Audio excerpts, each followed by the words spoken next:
Le score. Le score. Je devais créer et comprendre que nous aurions un entretien tête-à-tête. 18h30, 20h sur Radio Nova. Bon, à mon tour maintenant. On a écouté vos classiques, on va écouter les miens. Avec Charline Roux. Bienvenue dans le score sur Nova, votre rendez-vous quotidien fait de musique et de conversation. Et dans ce domaine-là, je dois dire que le titre expert de la maison mère est tout à fait indiqué. Un homme de verbe, l'excellence de la formule au service d'une présence qui, je dois dire, dépasse un peu l'entendement. Dans son cas, frontman, c'est pas un métier, c'est une vocation, un état. À part ça, j'ai du mal à le projeter dans une autre activité que la musique, le cinéma, la scène. Rares sont les artistes vivants ayant déjà fait l'objet de 2 biopics. Lui, si. Une aura et une voix aujourd'hui au service d'un spectacle passionnant, Black Label. En est le titre et son nom à lui, c'est Joey Starr. Bonjour et merci de passer par ce studio. Merci de m'inviter. Bah non, c'est moi qui vous remercie. Le spectacle a été conçu et mis en scène par vous-même et David Bobet. Il a été créé l'année dernière en février au Théâtre du Nord à Lille. Il se jouera du 15 au 22 mars au Théâtre du Nord à Lille de nouveau. Le 27 mars, vous serez à Châteauroux. Le 31 mars, à la Maison de la Culture d'Amiens. Le 4 avril, à Choisy-le-Roi. Et le 10 mai, à la Villette à Paris. Tourner avec un projet aussi particulier, ça demande quel genre de discipline ? D'être déjà très concentré, Ouais. parce que même si c'est de la lecture, c'est quand même une pièce qui dure 2 heures, Ouais. voilà, et que non, mais rester très concentré quand je dis ça, c'est aussi parce que les textes qu'on lit continuent à me cueillir pendant, quoi.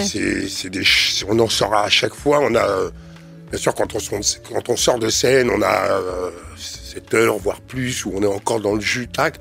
Mais plus que ça encore, les textes nous transportent à chaque fois différemment. Et j'ai aussi parfois l'impression de relire un truc et de me dire, putain, j'avais pas senti ça. Ouais. Alors qu'on est devant le public et ainsi de suite, quoi. Parce qu'il faut savoir que la création, on l'a fait en 3 semaines et on a joué directement derrière. C'était l'année dernière. On a fait ça au Théâtre du Nord chez David.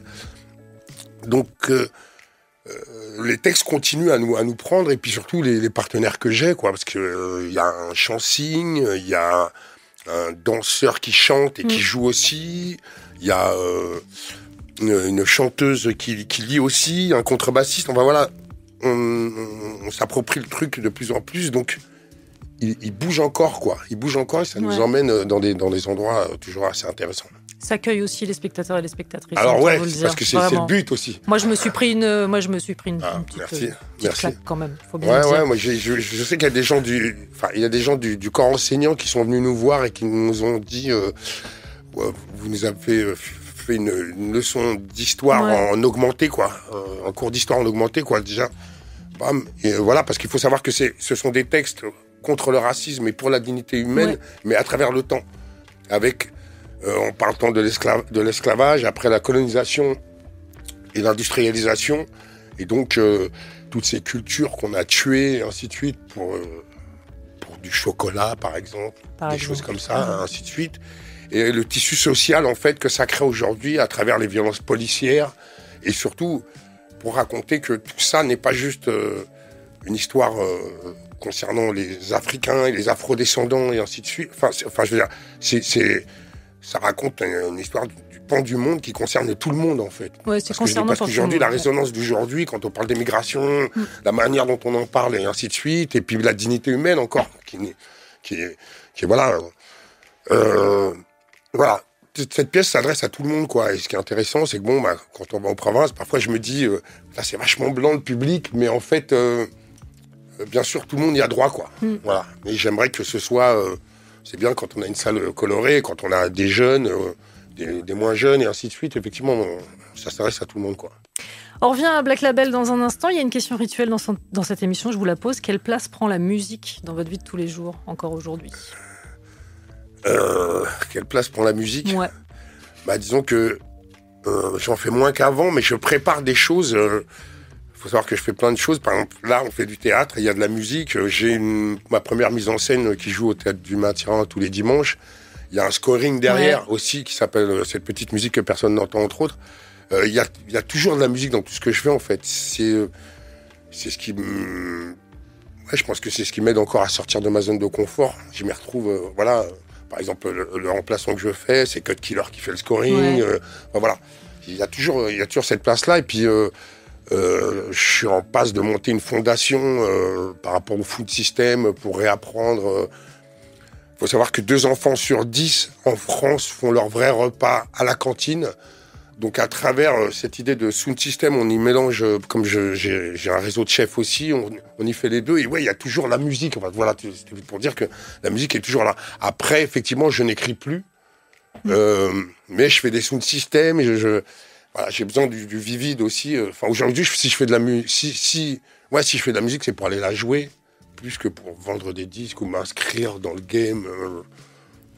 Voilà, faut savoir valser avec son époque et la mienne elle évolue à ce niveau-là, quoi. Texte délivré sur scène, ça va de Soundiata Keita, souverain d'Afrique de l'Ouest du XIIIe siècle, à l'autrice et metteur en scène Eva Doumbia, en passant par Aimé Césaire, James Baldwin, Malcolm X, Assa Traoré et Joe Star. Souleymane Diamanka aussi, entre autres. Aussi, il y a Malcolm X aussi. Ouais, alors moi vraiment ce que je disais, c'est que je me targuais d'être... Il y a Assa Traoré, par exemple. Je me targuais d'être une bonne élève de littéraire. Et ça m'a renvoyé à mon inculture en fait sur certains auteurs. Ouais. Et déjà merci pour ça, de faire découvrir certains auteurs dont on ne connaissait pour la plupart pas l'existence. Merci pour nous, mais j'avoue que même moi... j'avais des lacunes, quoi. Enfin, le Damas, c'est Bobet qui me l'a fait découvrir, entre autres, ainsi de suite.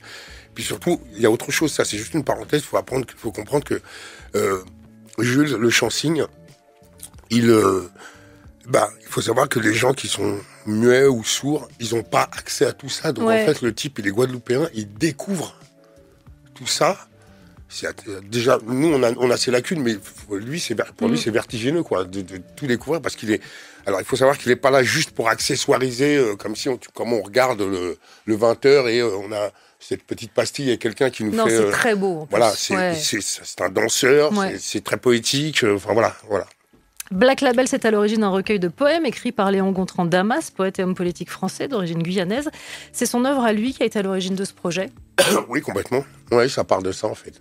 Ça parle de Black Label, qui est le premier poème qui peut durer, je crois, qui doit durer 20 minutes au moins, qu'on a contracté. Mais effectivement, tout a été construit autour de ça, quoi. Toute la recherche qui a été faite au niveau des textes pour aller dans ce sens, quoi. C'est-à-dire déclamer, mais aussi poser le climat, le ressenti, et ainsi de suite. C'était notre base, le terreau. Le texte est absolument sublime. Et Léon Gontran Damas, pour info, il était aussi parlementaire. Et c'est un texte qui avait été récité en 2013, me semble-t-il, par Christiane Taubira. Tout à fait. En réponse à Hervé Mariton, ce qui est toujours un bon moyen de calmer les gens. Comment est-ce que vous avez ensuite sélectionné avec David Bobet les différents textes que vous alliez porter sur scène ? En fait, on en avait plus d'une centaine. Mais on a un arche qui s'est dessiné au niveau de la direction. Il ne fallait pas que ce soit répétitif. Il fallait que, comme je disais, que ça respecte l'arche. Mais l'arche se construisait au fur et à mesure. Et puis surtout, il s'est construit, par exemple, Boulas, qui est chanteur-danseur. On lui a fait déclamer des textes par rapport à lui, par rapport à qui est congolais, que David a trouvé au Congo, voilà. C'est des choses qui sont faites aussi par rapport à, moi j'ai pris des textes, je les ai lus, et puis là-dessus, je me sentais légitime. Enfin, j'ai senti des choses qui allaient dans cette direction-là. Et en fait, ça s'est construit comme ça. Mais il faut savoir qu'au départ, on en avait plus d'une centaine. Et qu'on finit à, je pense, 50, 50 textes, quoi. Donc, il a fallu, à contre-cœur, écrémer, mais comme je disais, pour éviter les répétitions, pour aussi... On n'est pas là pour... comment dire ? Bien sûr, il y a la livrée, il y a une manière dans la livrée, mais on n'est pas là pour se les accaparer et les interpréter. On est là pour mettre les mots en avant. C'est aussi pour ça que, sur scène, on a quelque chose de très, très épuré. Parce qu'on veut que ce soit les mots qui soient mis en avant, et pas nous dans un jeu où on interprète et ainsi de suite. On a fait un écrin très simple pour que, les mots résonnent avant tout, quoi. Les mots et ce qu'ils véhiculent. Et vous êtes très bien accompagné, vous le disiez, à la chanteuse jazz Célène Saint-Aimé, qui est en alternance avec Noémie Saint-Aimé, le chanteur et danseur Nicolas Moumbounou et le chansonneur Jules Terlet. C'est vous qui avez abouti à cette mise en scène ? Eh ben, avec David en fait, Bowie. moi j'ai trouvé il y a très longtemps sur Instagram Célène de Saint-Aimé. Et en fait, David a amené Nicolas et Jules. Alors moi, au départ, quand il a amené Jules Chansing, j'avoue que je me suis dit, on va voir. Mais David est empreint d'une telle folie douce que t'arrives toujours à te faire cueillir, quoi. Et puis surtout, pour avoir fait Elephant Man, parce que on peut dire que David Bowie, c'est mon père de théâtre. Ce qui est intéressant avec lui, c'est que le décor est toujours un protagoniste en plus, quoi. Ouais. Donc, quand on travaille le truc, à chaque fois, on se dit, il va nous sortir un truc de son chapeau. Enfin voilà, comme je disais, moi j'apprends là. Puis il faut savoir que c'est un immense cadeau qu'il me fait en fait. C'est de me permettre de faire la mise en scène avec lui. J'adore quand je discute avec des gens, je dis. Ouais, je fais la mise en scène avec le directeur du conservatoire de Lille. Non, mais je veux dire, voilà. Ouais. Donc j'apprends. Moi, j'ai rencontré le théâtre il n'y a pas très longtemps, en fait. Je sais pas, il y a 4-5 ans que je crois. Je me retrouve à faire de la mise en scène. Waouh. Enfin, voilà. Et c'est vrai que quand je dis que j'ai rencontré le théâtre il n'y a pas très longtemps, ça sous-entend que j'avais une lecture du théâtre qui n'était pas exacte. Et qui même peut-être intellectuel et ainsi de suite. Enfin, pour moi, c'était des gens qui étaient volubiles et qui faisaient du bruit sur enfin voilà, tac, et que par le biais de David Bowie, Jérémy Lippmann, j'ai appris qu'on peut voyager encore plus vite au théâtre qu'au cinéma. Et puis surtout que tout est histoire de comme je disais, le décor, je sais que moi j'ai des potes boxeurs qui ne vont jamais au théâtre, qui vont à peine au cinéma, qui sont allés voir Elephant Man pendant 3 heures. Les mecs nous ont dit, mais mec, déjà quand on s'est dit 3 heures, on y va pour lui faire plaisir, t'as vu? Et en fait, les mecs ils se sont dit, mais ils ont pris une claque, quoi. Ouais, bah ouais. Donc voilà. Donc on a ces gens qui, je trouve j'adore ce qu'il me montre à chaque fois que je bosse avec David, ce qu'il arrive à sortir. Il a le réseau pour. Mais la scénographie est toujours un protagoniste en plus qui va nous porter, quoi. À suivre, Kendrick Lamar avec All Right. On continue évidemment de parler de Black Label avec Joey Starr et ce sera juste après la pub. Le score sur Radio Nova. Kendrick Lamar sur Nova, All Right. Je suis tenue de demander à Joey Starr si la programmation musicale lui va jusqu'ici. Ah ouais? Non, Kendrick Lamar, ça va. J'aurais simulé un AVC.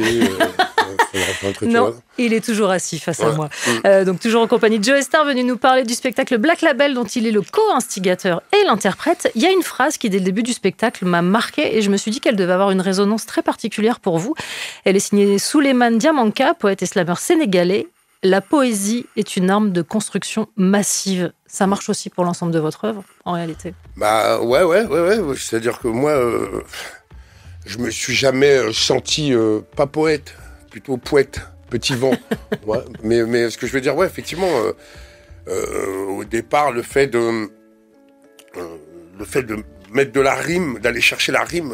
Moi, j'ai arrêté l'école après la 3e, quoi. Donc, à un moment donné, me dire, putain, j'arrive à vivre de mes écrits alors que j'ai plein de lacunes et ainsi de suite. Donc, effectivement, quoi, ça m'a emmené à des endroits, même à me connaître, à me révéler auprès de moi-même, et ainsi de suite, à exister, à écarter les murs, effectivement. Donc, oui, une arme de construction massive, ouais.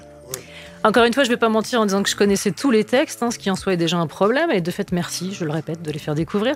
Le spectacle s'ouvre sur la charte du Mandan, datant de 1222-21. Ouais. Une œuvre sur laquelle on se dit qu'il eût été utile, voire salvateur, de s'y pencher avec beaucoup plus d'attention. Ça parle d'esclavage notamment, et c'est d'une modernité folle. Ouais, puis les gars, c'est des chasseurs-cueilleurs, taxes, donc c'est un écho. Pour moi, c'est un écho... Cette charte ressemble étrangement à la charte des droits de l'homme parce qu'il faut savoir que l'esclavage existait avant que le colon arrive, existait déjà entre Africains, quoi. Et donc à un moment donné, quelqu'un a pris les rênes et a dit on va arrêter, puis on va faire en sorte d'être des hommes, de se comporter, voilà, et d'arrêter de profiter des uns des autres et plutôt de vivre ensemble, le bien vivre ensemble, et ainsi de suite. Donc, comme je disais, ouais, c'est un truc qui ressemble étrangement à la Charte des droits de l'homme. Et effectivement, ça mériterait qu'on s'y penche, quoi. Le fait que le spectacle s'intéresse aux racines du mal et peut-être ce qu'on aurait pu faire vraiment mieux, donc les racines du bien, et leurs effets encore aujourd'hui, est-ce que c'est ce travail de remise en perspective qui vous a aussi, vous, excité dans ce projet ? Bah, ouais, quand on a commencé à mettre toutes les choses bout à bout et que ça a commencé à avoir du sens, comment dire, on a eu un groupe de gens qui ont fait une recherche de texte, et puis au départ, on a commencé à les lire les uns après les autres. Il y a quelque chose qui grossit, mais c'est encore très flou, quoi. Et David Bobet a ce comment dire, lui, c'est c'est-à-dire en nous écoutant, ça se construit. Moi, je suis arrivé, j'ai rajouté des petites choses comme ça à gauche à droite. Il y a un vrai travail de fond aussi, mais pour lui, il avait la lecture tout de suite de comment on allait, l'arche, comment elle allait fonctionner. C'était au bout de 3 jours, quand on était en création, il me disait, on va faire ça, on va partir comme ça, l'esclavage, ok, on va prendre justement cette charte pour raconter ça, mais, en fait, voilà, il avait, je dois pas être très clair, mais il y a une lecture du truc qui s'est inscrite assez vite chez lui, et moi qui m'a permis en même temps de découvrir, franchement, ces textes, je les prends encore dans la gueule, là, aujourd'hui, tac, et quand on a commencé à les mettre bout à bout, j'étais, le mec, enfin, ça me relègue encore au rang de spectateur, donc c'est pour ça que je réponds à moitié à cette question, parce que, voilà, quoi, j'aime ce côté encore vertigineux. Est-ce qu'il y a un texte qui vous impacte plus que les autres sur scène ? Il y a le Black Label, déjà, court. Parce que j'adore la manière dont il s'en prend à tout le monde, et puis qui commence par « j'ai saoulé ma peine, j'ai bu de verre en verre d'un tac-tac », et sa livrée, elle est en rapport à ça, quoi. Tac, où il s'en prend à lui-même, il s'en prend à toutes les strates, comment dire, à l'esclavagiste aussi, à celui qui a été esclave, mais qui pratique le larbinisme suite à ça, qui continue à faire perdurer cette idée-là. Voilà, il y a celui-ci, il y a Eva Doumbia, non, j'en aime beaucoup en fait. Eva Doumbia, entre autres, le sucre. J'aime. Il y a aussi Lionel Trouillot, parce qu'en plus Lionel Trouillot, je l'ai rencontré, quoi, quand on avait fait la route de la soif. Et voilà, je connaissais pas ce texte de lui. Et quand on connaît Lionel, le texte lui ressemble, quoi. C'est sur le fait que, voilà, Haïti,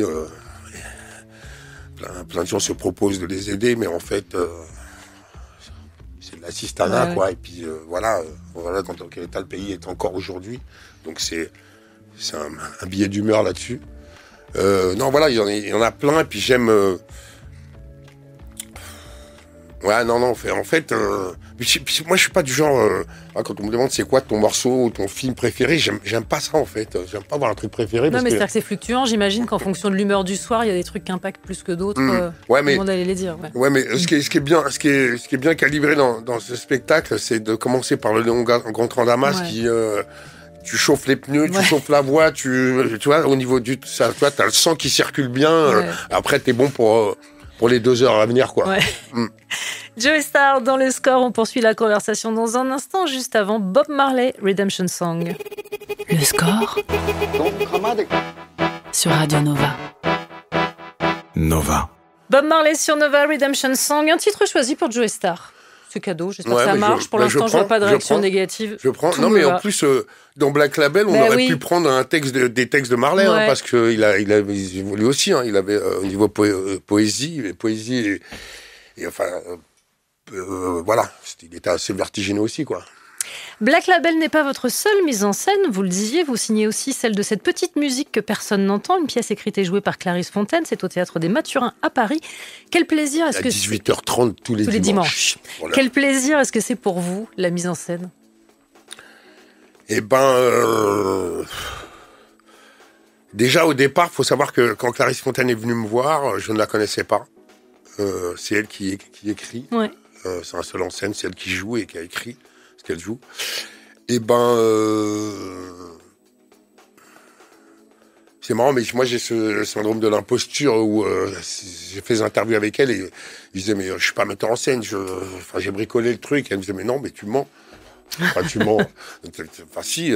Déjà c'est comme ça qu'elle a réussi à m'avoir aussi. Elle m'a dit mais t'as déjà fait des clips, donc pardon, c'est de la mise en scène aussi. Ouais. Enfin voilà quoi. En fait moi je me suis fait d'abord emporter par le sujet qu'elle m'a proposé. Voilà. Et puis après, l'autre truc, c'est que je lui ai dit, bon, voilà, on a écarté les meubles dans mon salon et vas-y, envoie. Et elle a pas minaudé. Alors, bien sûr, il y a plein de choses. J'y ai vu plein de choses tout de suite. Et puis, pareil, je m'y suis attaqué de manière très, très simple. Je trouvais que le texte était assez fort et après, il fallait, c'est comme un diamant, fallait la polir. Je pense qu'elle est venue me chercher aussi pour faire de la déconstruction plus. Parce que quand j'ai lu le texte, la première chose que je lui ai dit, mais t'es sûr que tu veux que ce soit moi qui bosse avec toi là-dessus? Parce qu'on va se faire démonter, fillette. Hein.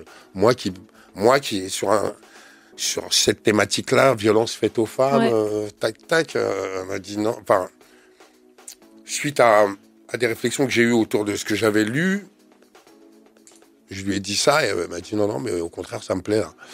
Donc on y est allé et je me suis pas posé en metteur en scène ou quoi que ce soit, mais comme quelqu'un qui vient avec une boîte à outils pour construire, pour monter un projet, quoi.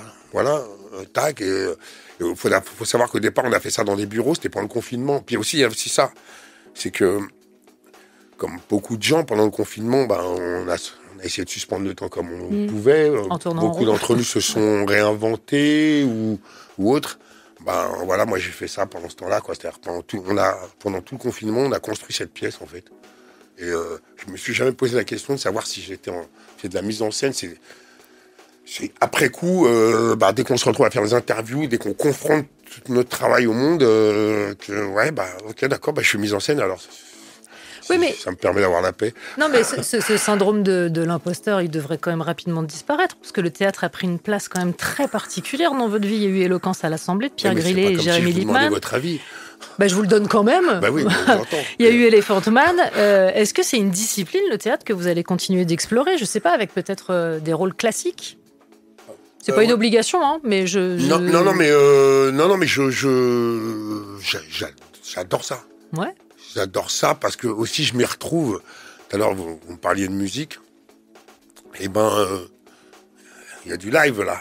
Moi, j'aime Puis j'aime dans le théâtre, ce que j'aime, c'est le côté immédiat. Ça veut dire que il faut savoir appuyer sur l'interrupteur qui est en toi pour que tu démarres. Et puis on est sur des exercices de 2 heures, 3 heures, machin. Et j'aime cette idée-là, quoi. Et une fois qu'on a fini, bam, il n'y a pas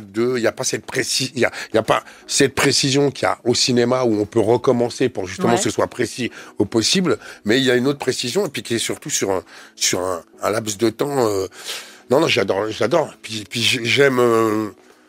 C'est pas du tout le même exercice que de monter sur scène quand je fais un sound system ou quand je faisais des concerts ou autre. Ouais, mais il y a une implication physique quand même que je trouve assez commune. Ouais. Puis et puis quand tu fais des concerts, la musique fait 50 à 70% du truc. Ouais. Alors que le théâtre, quand tu montes sur scène, faut poser tes couilles sur la table et puis on va voir comment elles sonnent, quoi. Voilà, quoi. Elles sonnent pas toujours de la même manière. Pas trop, a priori, déjà, c'est une bonne nouvelle. Ouais. Je vous laisse en juger. Non, mais voilà. Non, mais l'idée, ce que j'aime, c'est que comme je disais, avant, je peux être faible sur la voix et puis ça monte au fur et à mesure. Là, au théâtre, faut que c'est tout de suite, quoi. Ouais. Il y a pas de quoi. Tu peux pas mentir, quoi. Voilà. Et donc, du coup, j'adore l'idée, quoi. Et puis c'est comme je disais, j'ai 58 ans et je fais des choses qui me font sortir de ma zone de confort, qui me font me dire, mais en fait, c'est ça, être artiste aussi, c'est aller prendre des risques, aller faire des choses plutôt que d'être sur un rail. Enfin,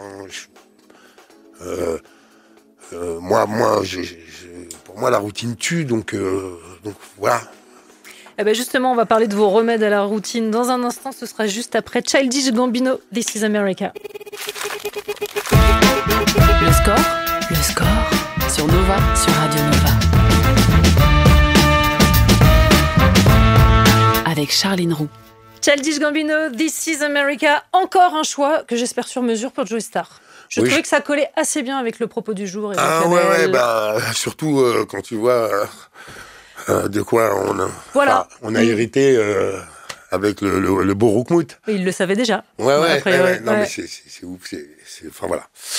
On parlait de vos multiples activités, vous parliez de sortie de zone de confort. J'ai l'impression que vous êtes dans une phase d'exploration multiple, ou en tout cas d'hyperactivité, puisque vous avez aussi publié un roman graphique, Super Tanker, coécrit avec Alexandre Danchamp, illustré par Stéphane Louise et Paul Levallois. C'est publié chez Robert Laffont.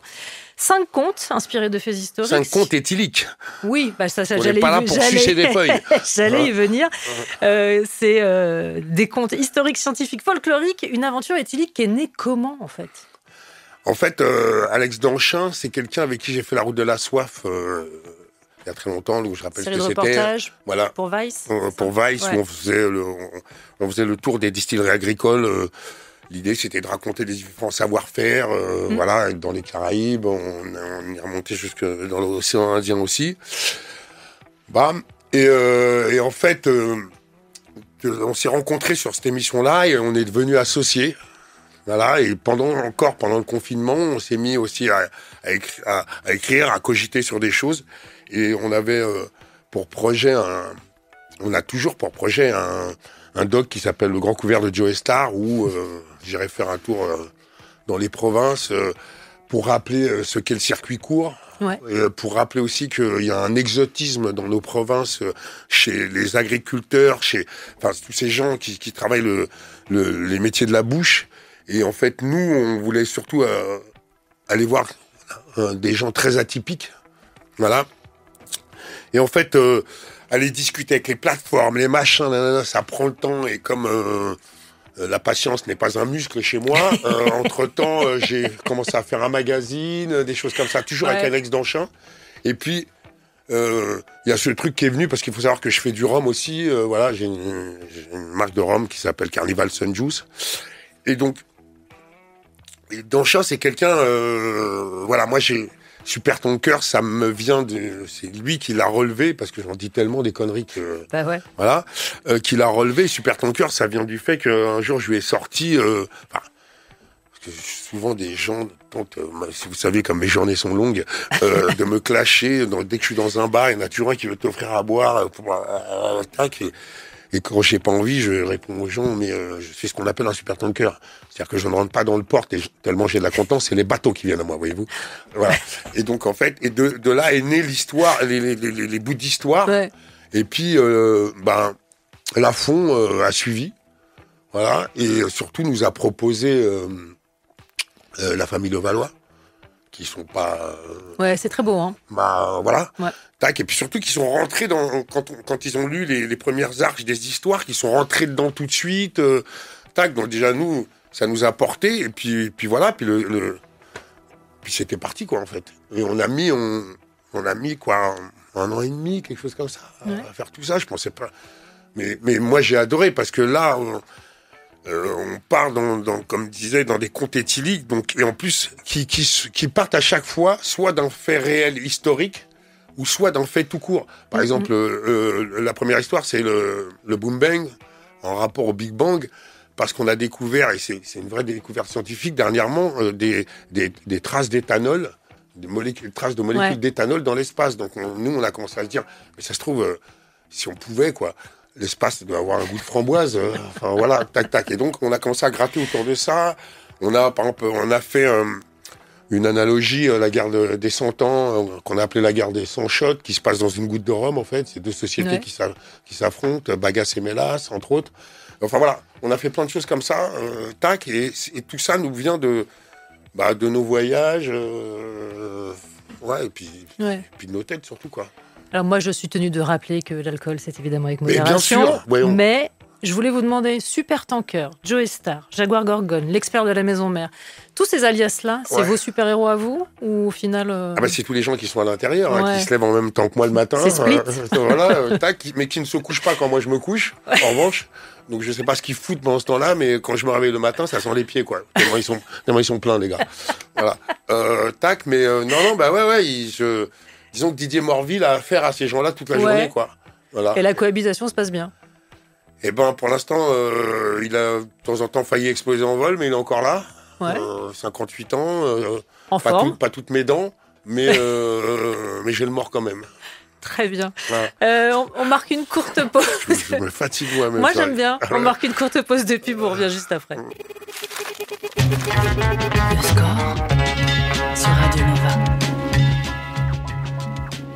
Toujours en compagnie de Joe Star et je voudrais avec vous parler un peu de fiction puisque clap de fin en février 2025 du tournage de la nouvelle saison de la série Le Remplaçant qui est diffusée sur TF1. Une série dans laquelle vous incarnez un prof contractuel, une série populaire et c'est pas un gros mot. Est-ce que c'était aussi une envie d'entrer différemment chez les gens? Non, au départ, moi en fait, on m'a approché parce que les films, tac, je faisais des bons scores, c'est leur mot. Ouais. Tac, et ils m'ont demandé si j'avais une envie, voilà, de faire une série, de jouer dans une série, machin. Et ce qu'ils avaient en tête, en fait, ne m'intéressait pas trop. Ouais. Voilà. Et en revanche, moi, je leur ai proposé un truc, mais je pense que j'ai fanfaronné. Ouais. Et je me suis fait prendre au jeu. Voilà. Tac. Et je trouvais marrant ce truc. Je leur disais, mais pourquoi pas un prof qui n'aurait pas les codes parce qu'il arriverait d'un autre pays, et qui a cette envie d'enseigner, de rentrer dans le temple du savoir, mais qui se le prend en pleine tronche et qui serait un peu à la Mel Gibson dans L'Arme Fatale. Ouais. C'est-à-dire à vouloir enfoncer à coups de tête les portes fermées. Voilà. Et puis surtout, ce qui se prendrait les codes de la jeunesse actuelle en pleine tête, machin, mais qui... Enfin voilà. Tac, avec bien sûr pour ref le cercle des poètes disparus, entre autres, il n'y a pas que ça, mais enfin voilà. Et en fait, m'ont fait « Ah ouais, c'est génial !» Moi, je pensais pas les revoir, les gars. Et 8 mois plus tard, Media One est rentré dans la boucle en plus, par le biais de Black Dynamite. Et en fait, voilà, ils ont monté un pôle de scénaristes, de dialoguistes et machin. Et alors, la première saison, on se renifle le cul, on cherche le truc et tout. Mais là, je trouve qu'aujourd'hui, on en est à la 3e, sous la houlette de Stéphanie Murat. Et que ça a de la gueule, ça a du char. Et surtout, on essaye d'emmener les curseurs dans le vrai, en fait. Voilà, entre la désertification scolaire, voilà, de parcourir les sujets qui soient aussi... qui concernent les jeunes aussi dans leur rapport au monde, et aussi le rapport d'un prof comme ça qui a envie de réveiller la passion chez ses élèves, mais aussi chez ses collègues, voilà, qui croit tout le temps, qui est tous les combats avec des techniques de ninja qui fonctionnent pas tout le temps. Voilà. Donc voilà, non, mais j'aime le personnage, j'aime l'idée, puis surtout. Moi, ce que j'aime dans cette série, c'est tout à l'heure je disais la routine tue, machin. Mais ce qui est bien, c'est qu'à chaque fois, on a des nouvelles fournées de jeunes comédiens.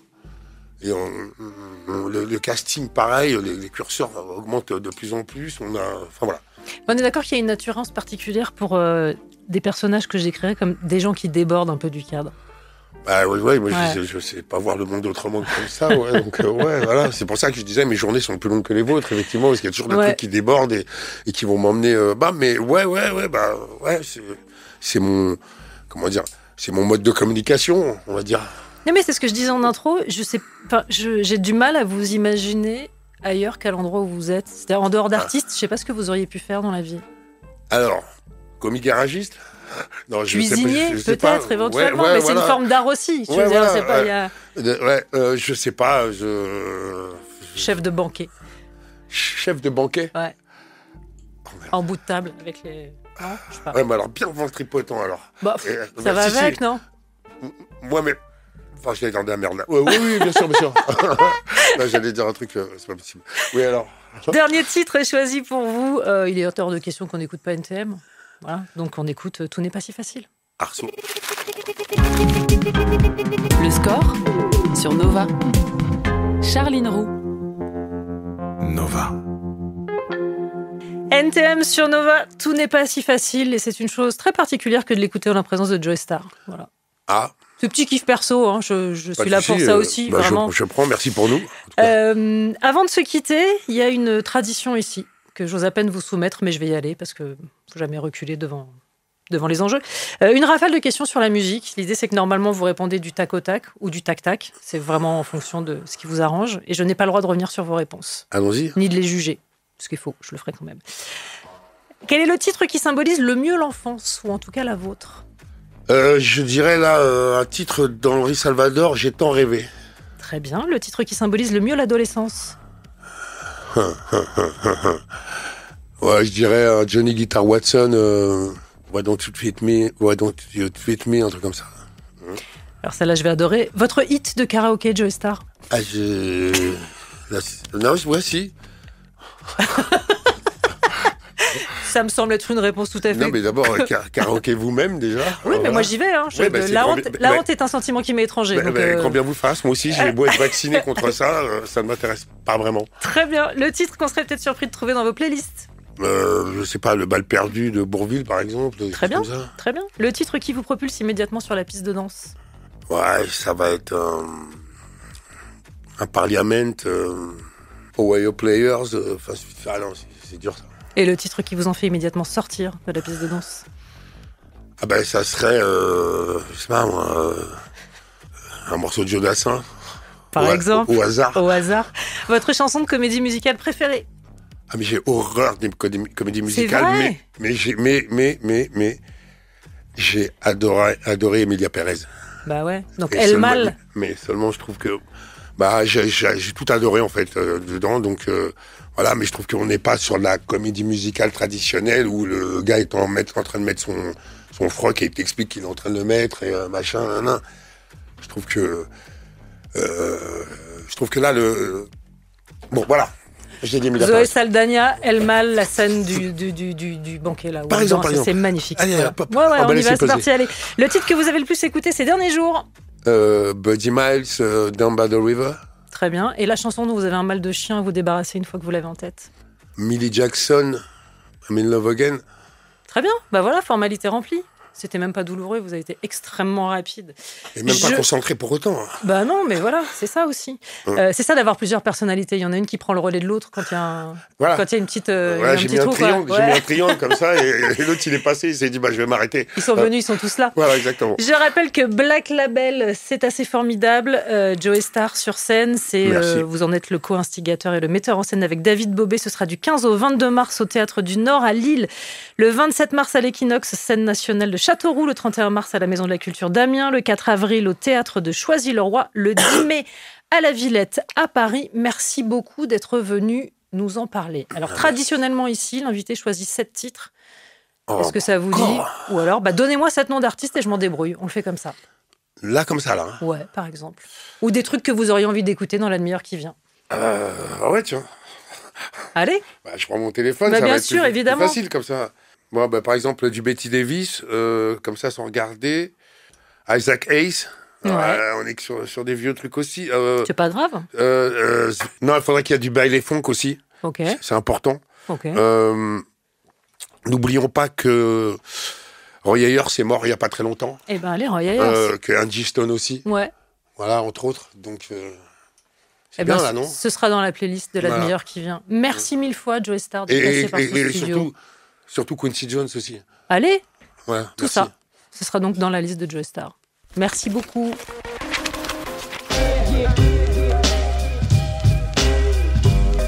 Le score sur Radio Nova.